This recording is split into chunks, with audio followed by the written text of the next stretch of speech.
Jasad Brigadir Esko tak bau sama sekali, padahal sudah tewas beberapa hari.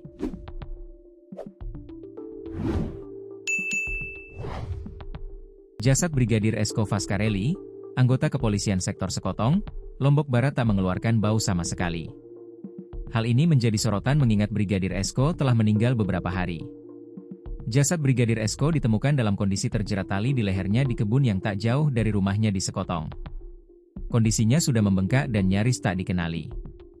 Ndak ada bau busuk itu, baunya itu keluar saat jasad Brigadir Esko sudah ketemu, itu kemarin nggak ada, apalagi ini, TKP, dekat rumah, ucap Anissa, warga yang tinggal sekitar 10 meter dari lokasi penemuan jasad, Senin, 25 Agustus 2025, seperti dikutip Tribun Lampung.co.id dari tribunlombok.com. Sekotong adalah kecamatan yang terletak di Kabupaten Lombok Barat, Provinsi Nusa Tenggara Barat, NTB. Wilayah ini dikenal memiliki potensi pariwisata yang sangat besar. Sekotong berada di bagian barat daya Pulau Lombok.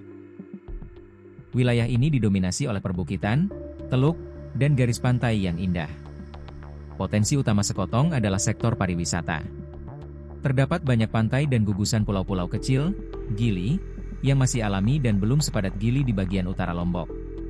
Beberapa gili terkenal di antaranya, Gili Nanggu, Gili Sudak dan Gili Kedis, serta Gili Gede. Selain pariwisata, masyarakat Sekotong juga beraktivitas di sektor perikanan dan pertanian. Pemerintah daerah menganggap Sekotong sebagai kawasan strategis untuk pengembangan masa depan Kabupaten Lombok Barat.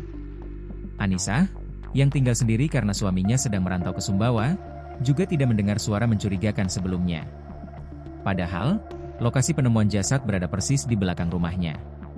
Tidak adanya bau busuk maupun tanda-tanda lain membuat warga curiga, kematian Brigadir Esko bukan disebabkan oleh bunuh diri seperti yang diberitakan.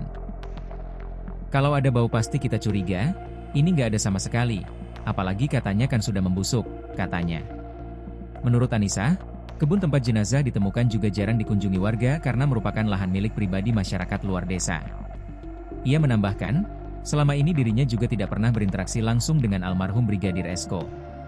Sosok almarhum ini nggak pernah saya berinteraksi, karena memang saya juga jarang keluar, saya nggak tahu orangnya, dia jarang di rumah juga, dia setiap hari pergi piket saja, pungkasnya.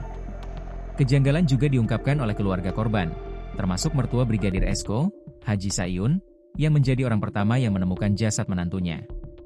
Sayun menjelaskan, posisi korban yang terikat tali tidak menjulur dari atas ke bawah, namun dari samping dengan posisi tergantung di pohon yang terbilang kecil. Masyarakat di sini nggak ada yang percaya dia meninggal karena gantung diri, apalagi saat saya pertama kali menemukannya, tali yang menggantung lehernya itu dia kendor, dan juga posisinya dia terlentang miring, kata Sayun. Sayun juga menyebut bahwa selama ini menantunya dikenal sebagai sosok Ye.